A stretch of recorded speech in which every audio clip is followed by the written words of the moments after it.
Right breaking చూస్తున్నాం. నైరుతి బంగాళాఖాతంలో అల్పపీడనం కొనసాగుతోంది. ఇది పశ్చిమ వాయువ్య దిశగా కదులుతూ మరింత బలపడే అవకాశం ఉందని వాతావరణ శాఖ పేర్కొంది. రేపు శ్రీలంక, తమిళనాడు తీరాలకు చేరే అవకాశం ఉందని అంచనా వేస్తున్నారు. దీని ప్రభావంతో డిసెంబర్ 15 వరకు కొన్ని చోట్ల తేలికపాటి నుంచి మోస్తారు వర్షాలు కురుస్తాయని రైన్ అలర్ట్ జారీ చేసింది. ఇక ఈ మేరకు ఆంధ్రప్రదేశ్ రాష్ట్ర విపత్తుల నిర్వహణ సంస్థ ప్రకటన విడుదల చేసింది. తుఫాను సూచనతో రైతులు జాగ్రత్తలు తీసుకోవాలని వాతావరణ శాఖ అధికారులు తెలిపారు.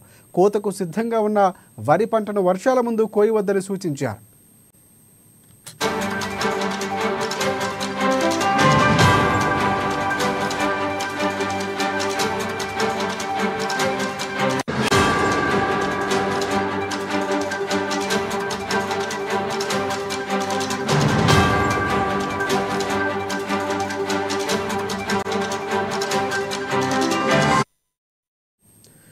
రైట్ నైరుతి బంగాళాఖాతంలో అల్పపీడనం కొనసాగుతోంది. ఇది పశ్చిమ వాయువ్య దిశగా కదులుతూ మరింత బలపడే అవకాశం ఉందని వాతావరణ శాఖ పేర్కొంది.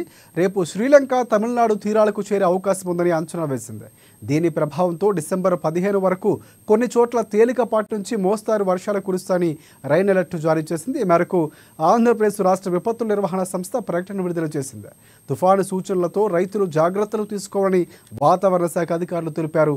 కోతకు సిద్ధంగా ఉన్న వరి పంటను వర్షాల ముందు కోయవద్దని సూచించారు.